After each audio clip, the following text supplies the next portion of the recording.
विश्वतत्त्वानां वन्दे तद्गुणलब्धये वन्दे तद्गुणलब्धये। ये पेपर मिल गए ना सबको?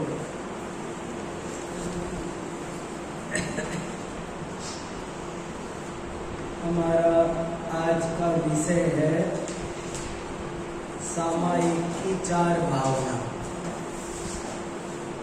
सामायिक जैन साधक की एक बहुत महत्वपूर्ण क्रिया है। सामायिक शब्द का मतलब होता है समय में इक माने एकाग्र होना। समय प्लस इक, समय माने आत्मा। जैसे कि समय सार होता है ना, समय सार में समय सार शब्द का क्या अर्थ है? समय माने आत्मा और सार माने शुद्ध, शुद्ध आत्मा। तो ऐसे ही यहाँ पर सामायिक में भी समय शब्द है और समय जमा इक, इक माने एकाग्रता, समय माने आत्मा, आत्मा में एकाग्र होना और सब जगह से ध्यान हटाना, इसका नाम है सामायिक। और ये इसलिए बहुत महत्वपूर्ण क्रिया है कि जब भी धर्म की शुरुआत होगी तो सामायिक से ही होगी। बिना आत्मा में एकाग्र हुए, बिना आत्मा में लीन हुए कभी धर्म की शुरुआत नहीं होगी। और जैसे जैसे सामायिक बढ़ती जाएगी, माने जैसे जैसे आत्मा में लीनता बढ़ती जाएगी, तैसे तैसे धर्म बढ़ता चला जाएगा। और जब आत्मा में लीनता पूर्ण हो जाएगी तो समझ लो धर्म की पूर्णता हो जाएगी। माने और सब साधन है और सामायिक साध्य है। हम पूजा करते हैं, तीर्थ यात्रा करते हैं, स्वाध्याय करते हैं, ये सब तो है साधन और सामायिक है साध्य। हमने तीर्थ यात्रा की और सामायिक नहीं की तो साधन तो अपनाया पर साध्य नहीं आया। पूजा में भी इसीलिए आप देखो जगह जगह जब अपन पूजा करते हैं तो बीच बीच में क्या आता है? कायोत्सर्ग। ये कायोत्सर्ग क्या होता है? कायोत्सर्ग का दूसरा अर्थ है सामायिक। कायोत्सर्ग और सामायिक पर्यायवाची नाम है। कायोत्सर्ग शब्द का अर्थ है काया प्लस उत्सर्ग। उत्सर्ग माने छोड़ना, त्याग। काया का त्याग वो कायोत्सर्ग है। मगर काया का त्याग कैसे? वैसे तो जब मरेंगे तब होगा, वो कायोत्सर्ग की बात नहीं है। काया में रहते हुए काया से एकत्व, ममत्व, कर्तृत्व, भोक्तृत्व छोड़ देना, उस पे से ध्यान हटा देना, वही कायोत्सर्ग है। काया का ध्यान हटाना वो कायोत्सर्ग है। मुझे एक शब्द बहुत अच्छा लगता है, विदेह। भगवान महावीर की जन्मभूमि विदेह कुंडपुर। तो विदेह क्या? ये बहुत बड़ा राज्य था। राजा जनक भी वहीं रहते थे। राजा सिद्धार्थ से पहले भी वहाँ जो सब राजा रहते थे वे सब विदेह कहलाते थे। पूरे राज्य का नाम विदेह था। जैसे आजकल राज्य बने हुए हैं उत्तर प्रदेश, मध्य प्रदेश, राजस्थान, पंजाब, महाराष्ट्र, वैसे नहीं होते थे। पहले नाम होते थे विदेह, मगध, मालवा, मेवाड़, ऐसे अलग अलग बुंदेलखंड, ऐसे राज्य होते थे।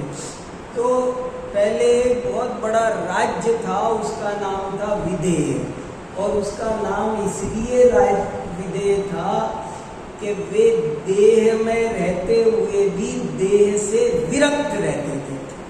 विदेह माने विरक्त रहते हैं, जो देह से भी, जो देह से, जिन्हें अपने शरीर तक में भी अनुराग नहीं है, और महल मकान दुकान रुपए पैसे परिवार की बात तो दूर ही रहो।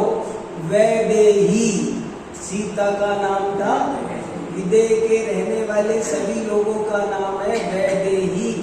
हमारा देश ऐसा ही आध्यात्मिक रहा है, यहाँ सब लोग पानी में कमल की तरह ही जीवन यापन करते रहे हैं।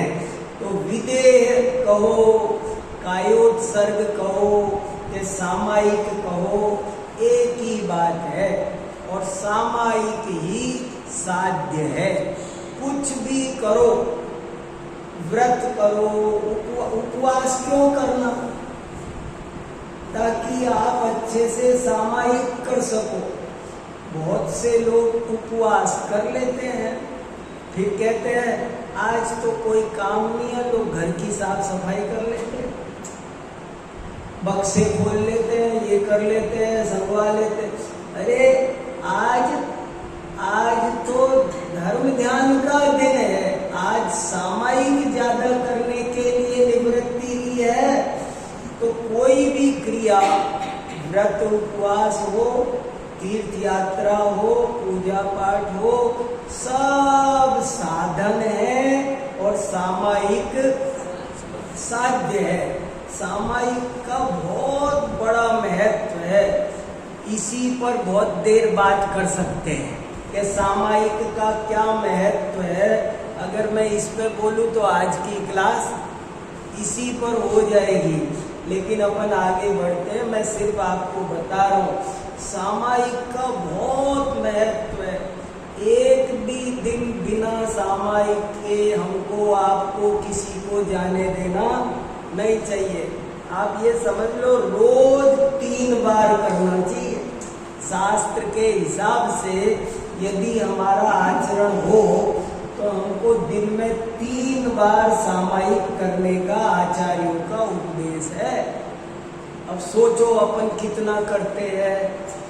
और एक सामायिक अंतर्मुहूर्त की होनी चाहिए, 48 मिनट, तब ना उपयोग के। और वो बताया था कि 48 मिनट क्यों होना चाहिए, क्योंकि 48 मिनट तक ही उपयोग रुके तो ही केवल ज्ञान हो सकता है। 47 मिनट रुके तो नहीं हो सकता, 48 मिनट रुकना जरूरी है। इसलिए अंतर्मुहूर्त की सामायिक 3 टाइम न सही, 1 टाइम सही, 48 मिनट ना सही, 24 मिनट सही। 1 घड़ी आधी घड़ी, आधी से भी आध, जो आत्म अनुभव करो कटे कोटि अपराध। बहुत अच्छा दुआ है। 1 घड़ी आधी घड़ी, आधी से भी आध, जो आत्म अनुभव करो कटे कोटि अपराध। करोड़ों अपराध दूर हो जाते हैं। इसलिए थोड़ी देर सामायिक जरूर से जरूर करना चाहिए। ये सामायिक कैसी होती है? एक दृष्टांत ध्यान में आया आचार्य अमृतचंद्र का। आचार्य अमृतचंद्र ने एक दृष्टांत दिया है, वो मुझे बहुत प्रभावित करता है। वो दृष्टांत ये है कि सांप और नेवले की लड़ाई हो तो कौन जीतता है? सांप और नेवला मिल जाए तो लड़ाई होती है, तो बोले कौन जीतता है? बोले हमेशा नेवला जीतता है। बोले क्यों जीतता है नेवला? कि नेवला तभी लड़ता है जब वो देख लेता है कि मैं जीत सकता हूं कि नहीं, मेरे जीतने की सामग्री है या नहीं। नहीं तो वो दुम दबा के भाग जाता है, वो टकराता नहीं सांप से। अगर वो सांप मिला है रास्ते में तो नेवला हमेशा जंगल में एक ऐसी जड़ी बूटी होती है कि उसको वो सूंघ ले तो जहर नहीं चढ़ता है। जैसे मान लो सांप नेवले में लड़ाई हो गई, तो जब लड़ेंगे गुत्थम गुत्था होंगे तो वो भी डंक मारेगा, ये भी मारेगा, जो लड़ेंगे तो लड़ेंगे ही। लेकिन जब सांप डंक मारेगा तो वो जहरीला होता है, नेवले के ज्यादा जहर चढ़ेगा, वो तो 1 मिनट में बेहोश होकर मर जाएगा। तो जैसे ही सांप डंक मारता है तो नेवला दौड़ के वो जड़ी बूटी के पास ऐसे उसको सूंघ लेता है और वो जहर, और फिर कह देता है आजा आजा आजा आजा, फिर लड़ता है। जब जब सांप का जहर लगता है तब तब वो बूटी सूंघता है और वो जहर उतर जाता है और फिर लड़ने लायक बन जाता है। बोले ऐसे ही तुम ये घर गृहस्थी में रहते हो, ये जहर है, ये दुकान मकान परिवार, ये परिग्रह, ये जहर है, ये मोह का ममता का विष है ये। और जब इसमें रहते हो तो 24 घंटे मेरा मेरा मेरा मेरा, सस्ता अच्छा बुरा, ये क्या करते रहते हो? ये मोह का नाग डंक मारता रहता है और उसका खूब जहर चढ़ जाता है। लेकिन अगर 24 घंटे सामायिक करो तो वो सारा जहर उतर जाता है। इसलिए जरूर से जरूर कोई एक भी दिन बिना सामायिक के नहीं जाने देना चाहिए। भोजन के बिना दिन जाए तो जाए, लेकिन सामायिक के बिना एक भी दिन नहीं जाने देना चाहिए। भेद विज्ञान पर अपन ने चर्चा की थी, वो भेद विज्ञान भी सामायिक का ही दूसरा नाम है। शुद्धोपयोग कहो, योग कहो, समाधि कहो, ध्यान कहो ये सब सामायिक के ही दूसरे तरह तरह के नाम है। तो अपन सबको सामायिक की प्रेरणा मिले, इसलिए मैंने ये टॉपिक लिया है। और इसमें भी सामायिक पाठ बहुत सारे हमारे आचार्यों ने लिखे हैं, कई कई पाठ लिखे हैं तरह तरह के, कि लोग तरह तरह के हैं, पता नहीं किसका मन किसमें अच्छा लग जाए और किसकी सामायिक किसके आश्रय से, कौन से पाठ से किसको अपील कर जाए। इसलिए बहुत पाठ सामायिक के हमारे यहाँ मिलते हैं। लेकिन उनमें एक सामायिक पाठ जो बहुत ज्यादा पॉपुलर है, वो उसका नाम है भावना 32। भावना द्वात्रिंशतिका, संस्कृत में बोलते भावना द्वात्रिंशतिका।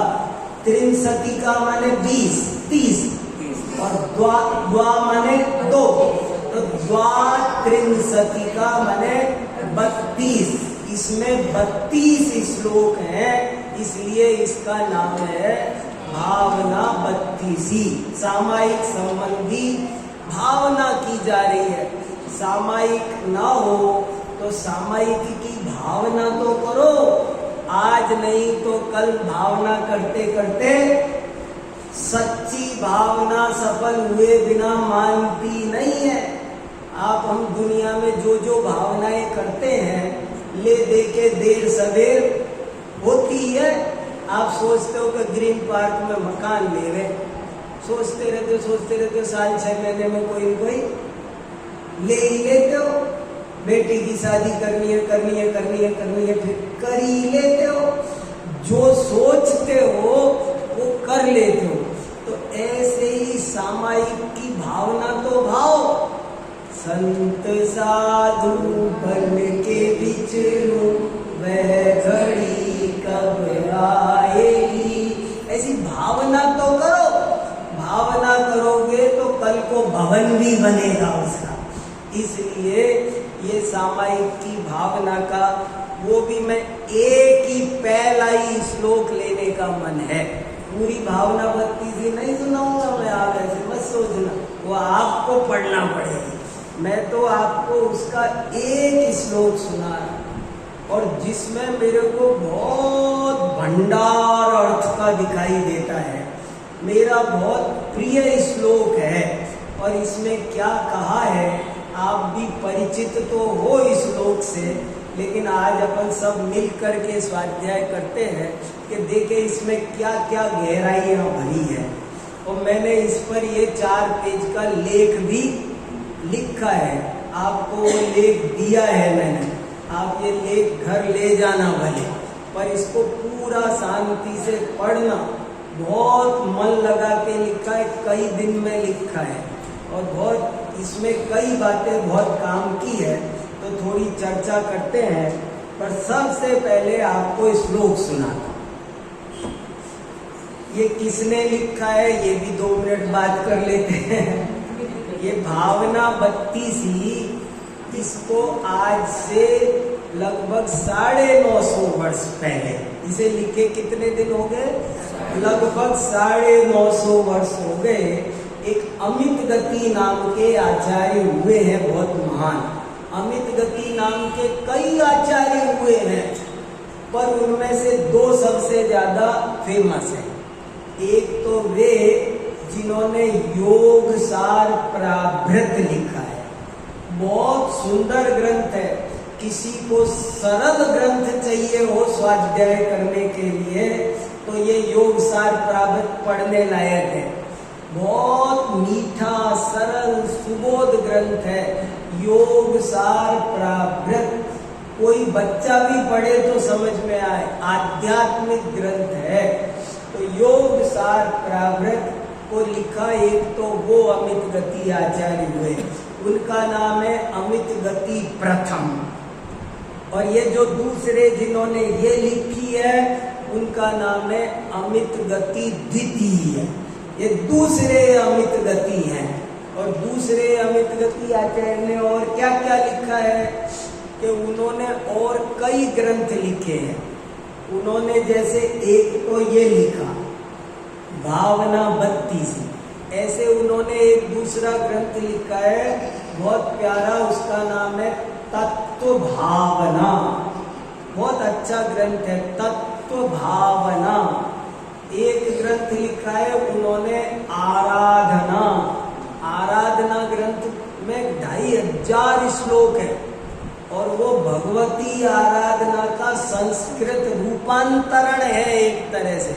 भगवती आराधना में जैसे 4 आराधना का वर्णन है, ऐसे इस आराधना ग्रंथ में भी 4 आराधना का वर्णन है। बहुत प्यारा ग्रंथ है।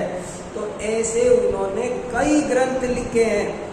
एक धर्म परीक्षा बहुत अच्छा ग्रंथ है इनका, इन्हीं पढ़ने लायक है। कहानियां हैं बहुत प्यारी प्यारी कहानियां। प्रथमान योग का ग्रंथ है धर्म परीक्षा। एक ग्रंथ का नाम है सुभाषित रत्न संधो। इसमें 1600-1500 श्लोक है और एक एक श्लोक ऐसे जैसे नीति के श्लोक होते हैं ना, ऐसे नीति के श्लोक सुभाषित रत्न संधो। अच्छे अच्छे सुभाषित रूपी रत्नों का संग सिंधु भंडार संधो। तो ऐसे सुभाषित रत्न संधो।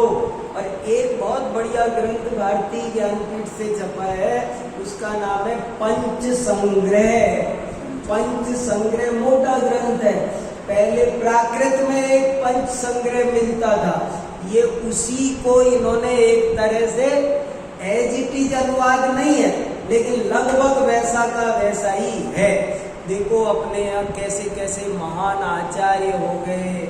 हमको उन्हें एक दिन तसल्ली से अमित गति आचार्य को याद करना चाहिए।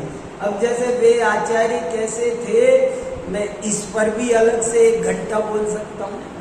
तो देखो कितने विषय छोड़ करके आगे बढ़ना पड़ रहा है ना, पर इन सब पर बात होनी चाहिए। अमित गति आचार्य कौन थे, उनकी गुरु परंपरा क्या थी, इन एक एक ग्रंथ में क्या क्या विषय है, सब आपको बताऊं तो बहुत आनंद आएगा, लेकिन अभी नहीं बता सकते। अभी अपना टॉपिक सामायिक की 4 भावना और उसके लिए भावना 32 जिसे हम लोग सामायिक पाठ कहते हैं, शायद ही कोई जिनवाणी की किताब ऐसी होगी जिसमें ये नहीं छपा हो, सब में छपा मिल। ये कितना फेमस है इससे ये पता चलता है। आपको कोई पूजा पाठ की किताब उठा लो, आप कोई भी उठा लो, आपको उसमें ये सामायिक पाठ मिलेगा ही मिलेगा। किसी में तो दोनों भाषा में मिलेगा, संस्कृत में भी मिलेगा और हिंदी में भी। और इसके हिंदी अनुवाद है 10 से ज्यादा। ये भावना बत्तीसी के बड़े बड़े विद्वान कवियों ने अनुवाद किए। 10 तो मुझे लगता है मैं कम बोल रहा हूँ, ज्यादा होंगे बहुत सारे। 2 अनुवाद तो मैंने दे रखे हैं। अब आप अपन पहले श्लोक का स्वाध्याय करेंगे और पहले श्लोक के 2 अनुवाद भी दे रखे हैं मैंने। देखो अब मैं श्लोक पढ़ रहा हूँ और फिर उसके अनुवाद पढ़ रहा हूँ, बाद में अपन चर्चा करेंगे। श्लोक किसी को याद नहीं हो तो शांति से कोशिश करना, याद करने की हो जाएगा, क्योंकि मैं 2, 4, 5 बार बोलता हूँ, आदत ही है। सत्वेषु वैक्रीं गुणेषु प्रमोदम् क्लिष्टेषु जीवेषु कृपापरत्वम् माध्यस्थभावं विपरीतवृत्तौ सदा ममात्मा विदधातु देव। ये मूल श्लोक है और इसके 2 अनुवाद आपको मैं सुना रहा हूँ। एक अनुवाद तो उनने लिखा है जिन्होंने केवल रवि किरणों की पूजा लिखी है, युगल जी का अनुवाद है। और दूसरा अनुवाद कोई एक और शायद क्या नाम है, नवरत्न करके कोई विद्वान है शायद, उनका रामचंद्र उपाध्याय। हाँ शायद रामचंद्र उपाध्याय, उसमें पूरे पाठ प्रदीप में लिखा होगा पर है बहुत अच्छे। देखो अब मैं दोनों पद्यानुवाद भी सुनाता हूँ आपको।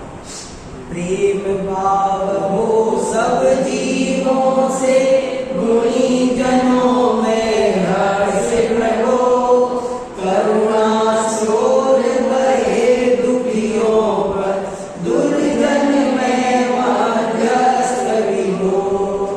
जैसा संस्कृत में लिखा है लगभग वैसा का वैसा ही, हालांकि जो बात संस्कृत मूल में होती है वो बात अनुवाद में आती नहीं है। अनुवाद तो हमारी मजबूरी होती है। जिस दिन ओरिजिनल भाषा सीख जाओगे उस दिन जो आनंद आएगा वो अलग ही होगा। हमारे गुरु जी कहते थे कि ये हमारी जिनवाणी माता की भाषा है। किसकी भाषा है? जिनवाणी माता की। तो माता से बात करने के लिए जैसे कोई बेटा अमेरिका चला जाए, वहाँ अंग्रेजी बोलने लगे खूब, और जब यहाँ आए अपने गांव आए तो माँ से मिलने के लिए बीच में दुभाषिया लेके आए। माँ बोलेगी तो क्या बोल रही है, मैं बोलूंगा अंग्रेजी में, वो बोलेगी राजस्थानी में, फिर कैसे पार पड़ेगी? तो एक दुभाषिया ले ले तो उसे माँ से मिलने का सुख मिलेगा। माँ की भावनाएं समझ पाएगा वो। ऐसे ही जिनवाणी माँ की भावना समझनी है तो जिनवाणी माँ की भाषा सीखो, संस्कृत सीखो, प्राकृत सीखो। मैं आपको 1 महीने में संस्कृत सिखा सकता हूँ, 1 महीने में प्राकृत सिखा सकता हूँ। 1 महीना अगर हम रोज बैठ जाए ना, मैं 1 महीने में आपको संस्कृत सिखा दूंगा। आप आराम से ग्रंथ पढ़ोगे, 1 महीने में प्राकृत पढ़ा दूंगा। थोड़ा सा कोशिश करके ये सब काम किए जा सकते, कोई बड़ी बात नहीं है। और उसके बाद इसका रंग देखना, कितना अच्छा रंग आए। स्वाध्याय में 100 गुना लाभ हो जाएगा। ये सब करने की जरूरत है। देखो और दूसरा अनुवाद और है, वो भी मुझे बहुत अच्छा लगता है। हे देव मेरी आत्मा धारण करे इस नेम को, मैत्री करे सब प्राणियों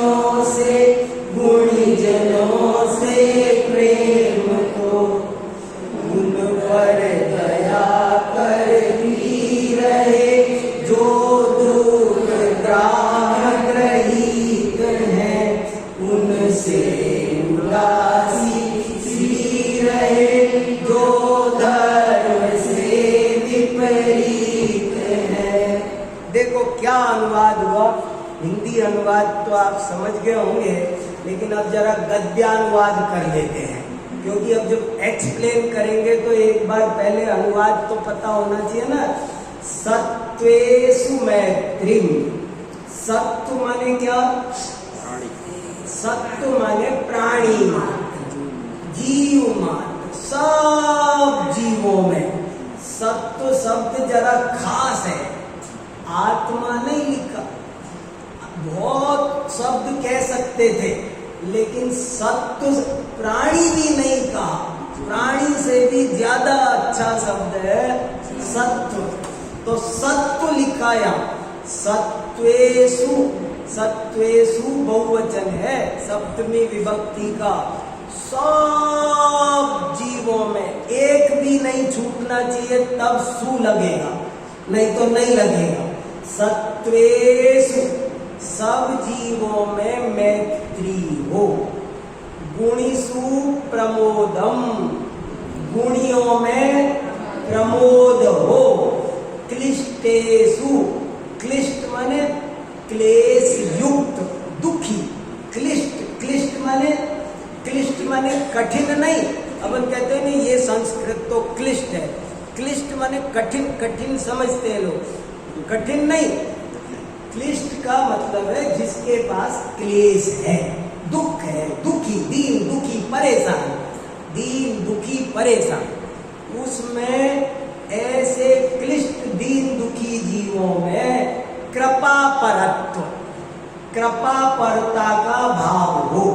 सब जीवों में मेरा मैत्री का भाव हो, गुणी जीवों में प्रमोद का भाव हो, और जो दुखी जीव हैं उनमें मेरे करुणा का, कृपा का, दया का, करुणा कहो, कृपा कहो, दया कहो, वो भावना रहे।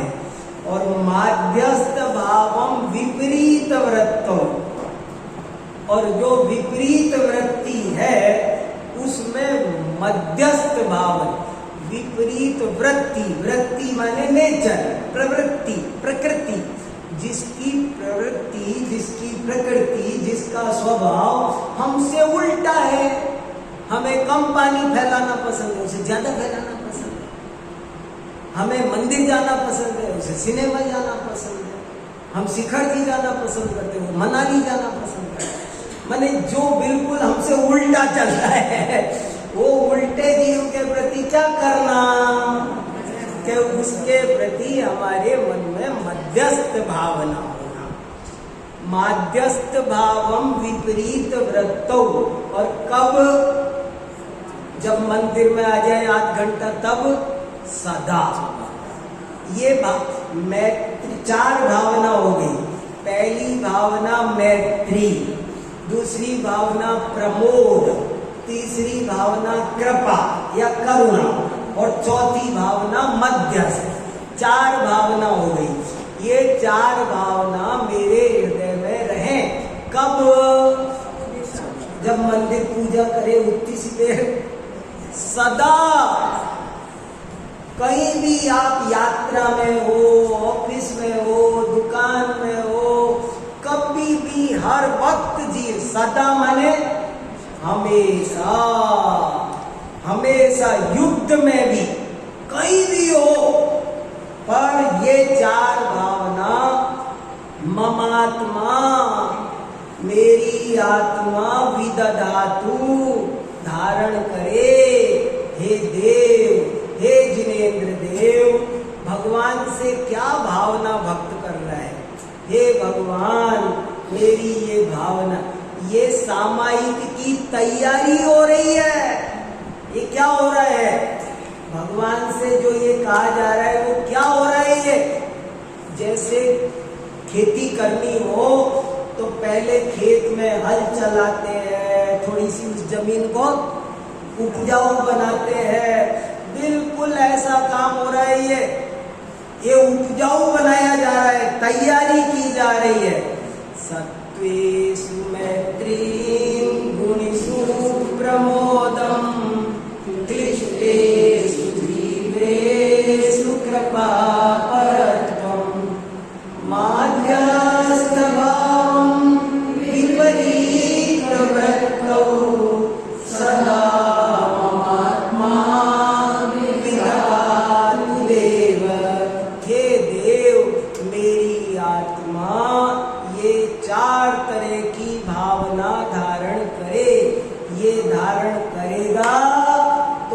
सामायिक के योग्य बन जाएगा।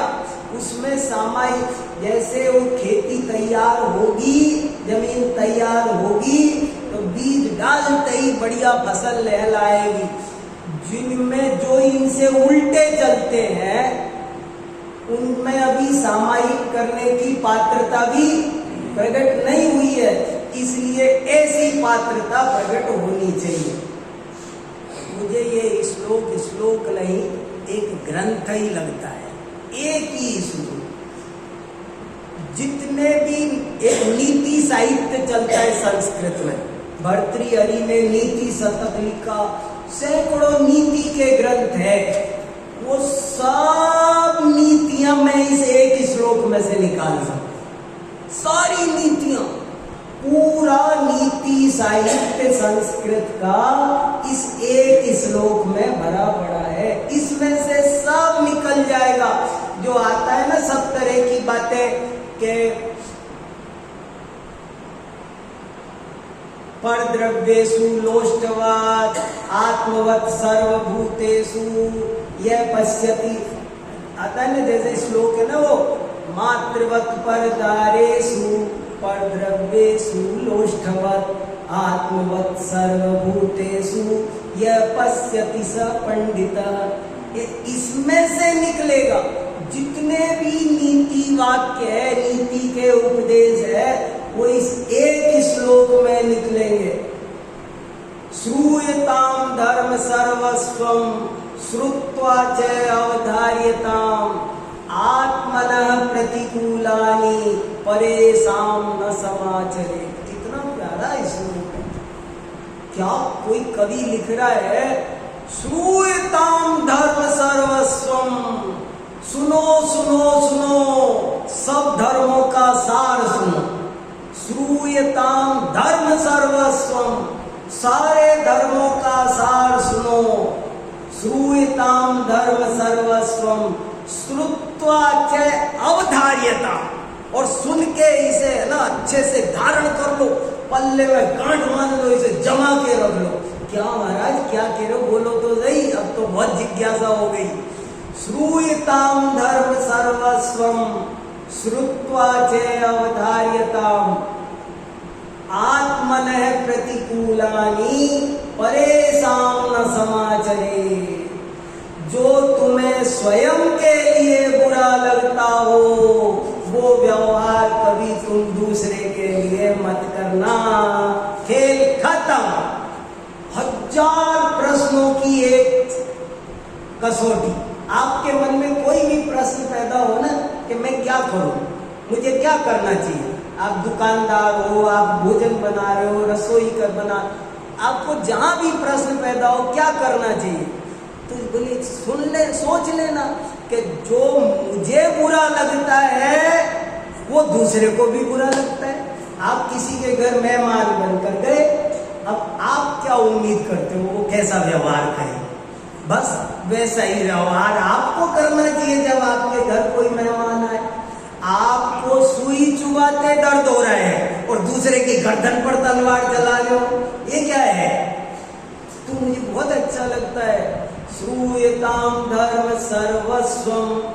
नहीं, कम तोलना चाहिए क्या, तो सोचो कि मैं दुकानदार की बजाय ग्राहक हूं। समझ लो मैं दुकानदार हूं और मुझे विचार आया कि कम तोल दूं, तो सोचा करो कि समझो मैं ग्राहक की जगह हूं, तो क्या मैं क्या एक्सपेक्टेशन करूंगा, बस वो करो।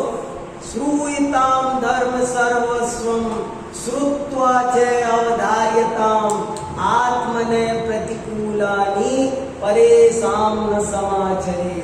जो स्वयं को प्रतिकूल है समझ लो वो दूसरे को भी प्रतिकूल है। और कोई लॉजिक नहीं चाहिए, कोर्ट में जाने की, संविधान देखने की जरूरत नहीं है। अपने दिल टटोलो, ये बोलेगा क्या सही है और क्या गलत है, ये बताएगा। हिरणों से कैसा व्यवहार करना चाहिए सोच लो। तुम हिरण होते तो तुम क्या उम्मीद करते इस पार्क में घूमने वाले वालों से, तुम जो व्यवहार उम्मीद करते बंदरों से कैसा व्यवहार करे वहां, समझ लो। तुम बंदर होते तो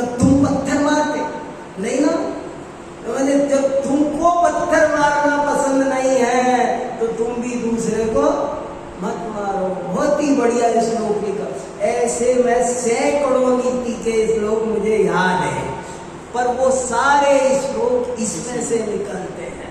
ऐसा बढ़िया, मैंने तो इसका हेडिंग क्या डाला है देखो, जैनाचार्यों का सामाजिक चिंतन। मैं एक सोशियोलॉजी के सेमिनार में प्रेजेंट करके आया हूँ ये पेपर। ये हमारा, ये जैनों की सोशियोलॉजी है, ये जैन सोशियोलॉजी है।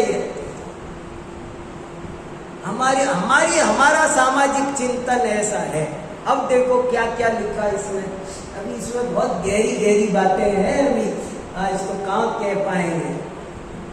देखो, सत्वेषु मैत्रीम गुणेषु प्रमोदम, सब जीवों के प्रति मैत्री भावना हो, गुणियों के प्रति प्रमोद भावना हो, और दुखी जीवों के प्रति कृपा की भावना हो, और विपरीत वृत्तियों के प्रति मध्यस्थ भावना हो। अब देखो यहाँ तो लिखा है विपरीत वृत्ति, और अनुवाद वालों ने क्या लिख दिया, दुर्जन में मध्यस्थ प्रभु। दुर्जन, आचार्यों की दृष्टि में कोई दुर्जन नहीं है। आचार्यों ने दुर्जन नहीं लिखा। अमित समझ में आ रहा है मैं क्या कह रहा हूँ? बहुत गजब की बात बता रहा हूँ। हिंदी अनुवाद में क्या लिखा, दुष्ट के प्रति मध्यस्थ भाव, दुर्जन के प्रति दुष्ट दुर्जन होता क्या है? आचार्य देव की नजर में दुनिया में कोई भी दुष्ट और दुर्जन नहीं है, सिर्फ विपरीत वृत्ति है, उसका नेचर मेरे से मेल नहीं खाता, बस इतना। कैसी समझदारी से बोल रहे हो वो ये नहीं बोल रहे हो, अरे किसी जीव को बदलते कितनी देर लगती है। वो जो जिसको तुम दुष्ट कह रहे हो, दुर्जन कह रहे हो ना, वो तुमसे आगे निकल सकता है यार। देर लगती है क्या? कितनी देर लगी अंजन को निरंजन बनने में? विद्युत चर की कोई कल्पना कर सकता था? कितनी देर लगती है? अपन भयंकार में रहते हैं, नहीं हम बहुत धर्मात्मा है, सब धरे रह जाते, कौन आगे निकल जाएगा पता नहीं है, इसलिए कोई बुरा नहीं होता। बस फिलहाल वो हमसे विपरीत वृत्ति का है, भूला हुआ है। ऐसे एक एक शब्द में ध्यान जाता है मेरा। सत्वेषु कहकर उन्होंने प्राणी मात्र ले लिया। अरे प्राणी मात्र ही नहीं ले लिया, सत माने सत्ता, तीन लोक के सभी पदार्थ, सबके प्रति। और अभी सत्वेषु मैत्री, मैत्री माने क्या होता है? चलो अपन इसी की बात करें। अपन को लगता है इसे क्या समझाना है, ये तो हम जानते हैं। मैत्री माने मित्रता, तो सब जीवों से मित्रता रखनी है, सबसे दो सबको फ्रेंडशिप बैंड बांधा करो। कैसी मित्रता माने क्या? ये जैन दर्शन जो वीतरागता का दर्शन है, वो कैसी मैत्री की बात करता है? मैत्री की लक्षण, मैत्री की परिभाषा पता है? शास्त्र में क्या लिखी है मैत्री की परिभाषा? बहुत गजब की बात बता रहा हूं आपको। मैत्री किसे कहते हैं? मेरे तेरे अपने मन से कोई मत बताना, मुझे वो परिभाषा चाहिए जो शास्त्र में लिखी है। मैत्री किसे कहते हैं? समानशीलेषु सख्यम, समानता के भाव को मित्रता कहते हैं। मित्रता किसे कहना? समानता के भाव को मित्रता कहते हैं। हम कैसी मित्रता करते हैं? हम रागात्मक मित्रता करते हैं। हमको चुपचाप रहा नहीं जाता, या तो हम द्वेष कर सकते हैं या हम राग कर सकते हैं, या तो इनसे हमारी दुश्मनी चल रही होगी। और अब आज क्या करना? क्षमावाणी आ गई, चलो भाई, तो कल से दोस्ती शुरू। अरे दोस्ती भी नहीं करनी है और दुश्मनी भी नहीं करनी है। जब दोनों में समानता का भाव आ जाए, उसका नाम है तीन लोक के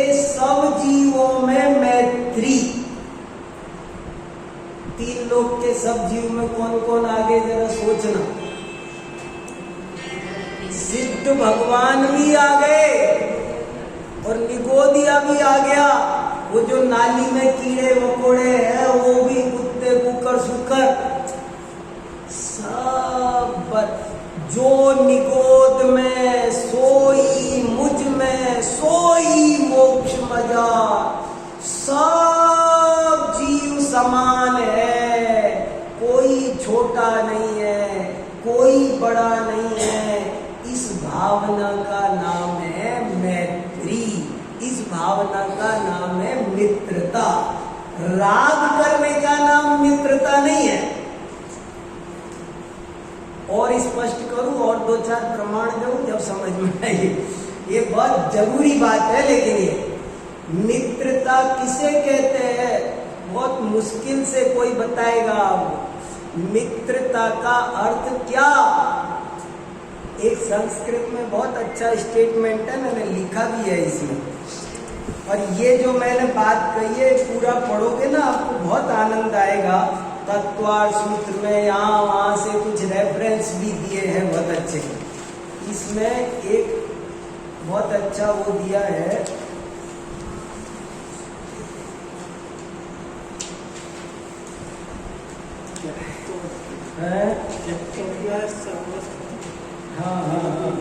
हाँ, ये देखो एक संस्कृत में बहुत अच्छा स्टेटमेंट दिया है। त्यक्तव्य सर्वत्रैव ममकारः, कि तुम सब जगह ममता छोड़ दो, मेरेपन की भावना वो सब जगह छोड़ दो। तो शिष्य कहने लगा ये तो पॉसिबल नहीं है, मैं तो सबसे प्रेम करूंगा। तो बोले नोचेत, यदि तुम नहीं कर सकते तो कर्तव्य सर्वत्रैव ममकारः, तो तुम सबसे प्रेम करो। देखो मैं फिर कहता हूं, क्या लिखा है मूल श्लोक में?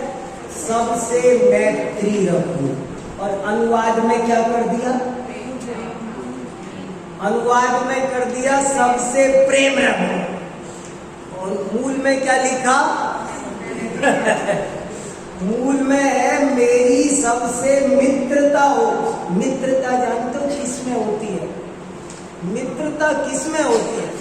कभी भी छोटे बड़ों के बीच दोस्ती होती, कभी भी मित्रता नहीं होती। मित्रता की पहली शर्त है, जैसे समझ लो मेरा इकोनॉमिकल लेवल सब कुछ नीचे है और कोई बड़ा करोड़पति मेरे से दो रिश्ता लेके आए तो हम हाथ जोड़ देते हैं। हम बोले साहब आपका हमारा मैच नहीं खाएगा साहब, मना कर देते कि नहीं। क्यों?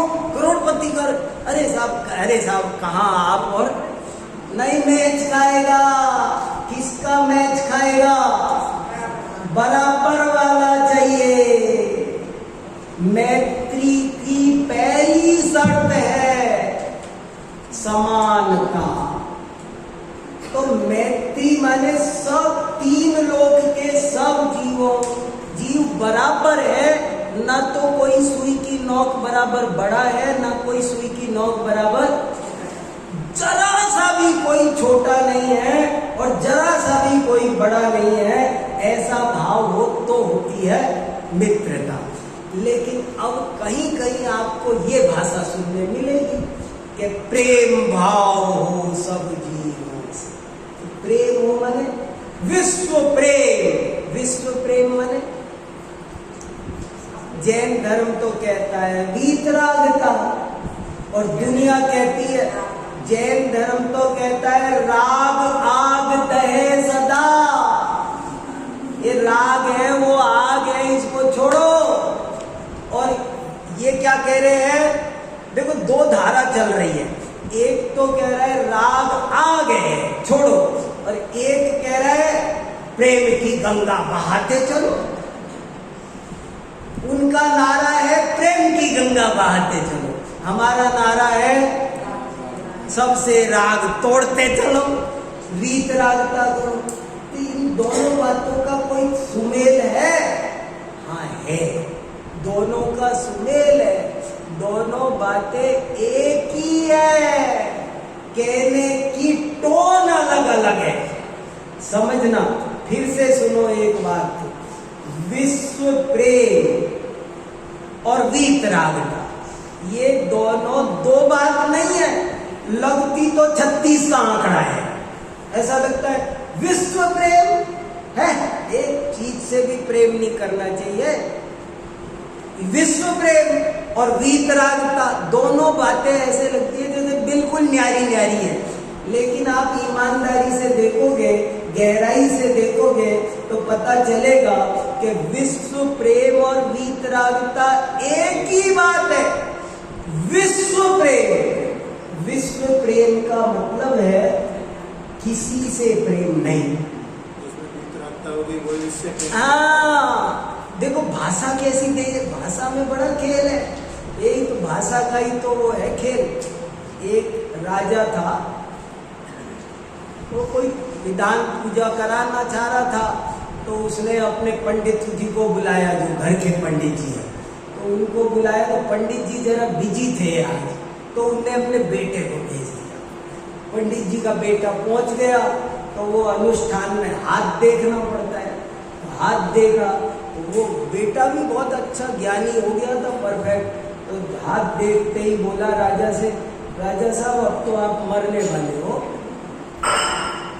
राजा को गुस्सा आया, अरे नालायक, तेरी ये हिम्मत, तेरे बाप ने 40 साल से हमारी सेवा की है, कभी आज तक ऐसा वाक्य नहीं बोला, और तू हमसे ऐसे बोल रहा है। ये तो तेरे पिताजी का मेरे ऊपर बहुत उपकार है, नहीं तेरी अभी गर्दन कलम करवा देता, भाग यहाँ से। उसको भगा दिया और पंडित जी को बुलाया। पंडित जी आओ दौड़ के, किसको भेज दिया? अरे जो पंडित जी आए कांपते कांपते, राजा साहब क्षमा करो, वो बच्चा मूर्ख है, उद्दंड है, उसको क्या उद्दंड है, ऐसी बातें बोलता है, क्षमा कर दो। शांत किया बड़ी मुश्किल से, महाराज मैं पूजा कराता हूँ, अब उसको क्षमा कर दो, और आज के बाद उसको कभी भी आपके पास नहीं भेजूंगा, मैं ही आया करूंगा आपके काम में। तो बोले ठीक है, ठंडा करके बिठाया तो फिर वही हाथ देखने का नंबर आया। हाथ देखने का नंबर आया तो पंडित जी ने देखा, बेटे ने जो बताया था वो बात तो वो तो सही बताई थी, वो तो गलत तो नहीं। हाथ तो आज तो वही राजा का हाथ यही कह रहा है। अब क्या करूं, लेकिन मैं भी बोलूंगा वही बात तो क्या काम से। तो पंडित जी बोले, वाह राजन, आप बहुत भाग्यशाली हो, अब आप अपने जीवन में किसी की मृत्यु नहीं देखोगे, बहुत भाग्यशाली हो। अब आप अपने जीवन में किसी की मृत्यु नहीं देखोगे, भाग्यशाली हो।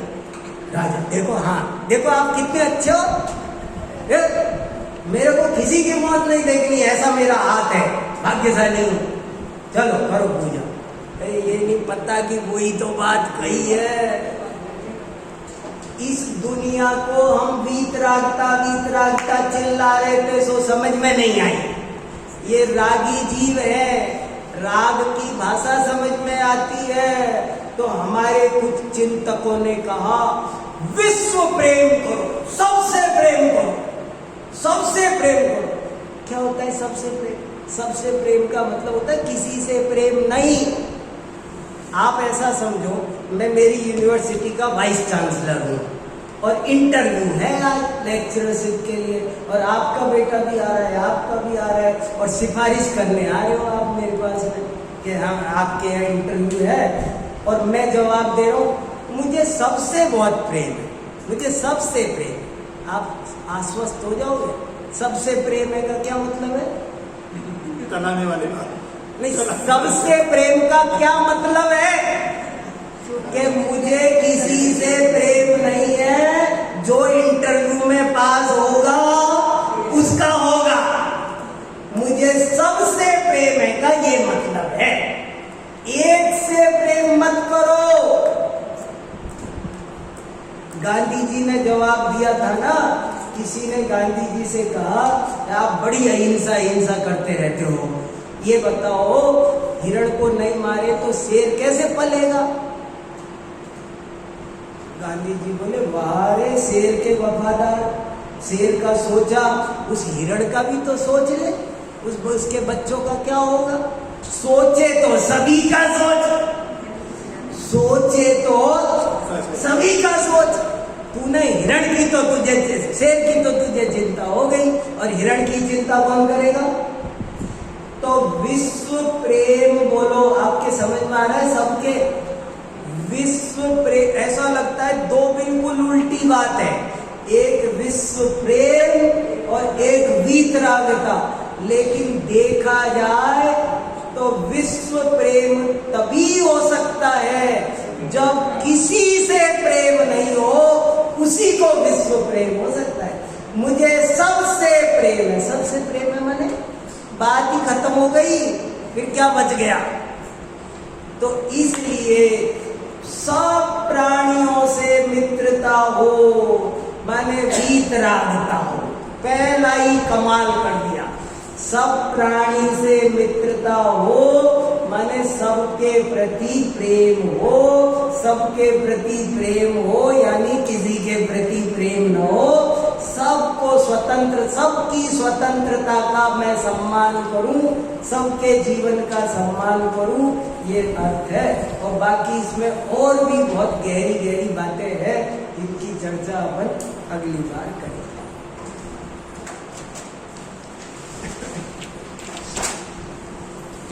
जो सामायिक शब्द है तो सामायिक में ये ही की मात्रा भी लिख सकते हैं।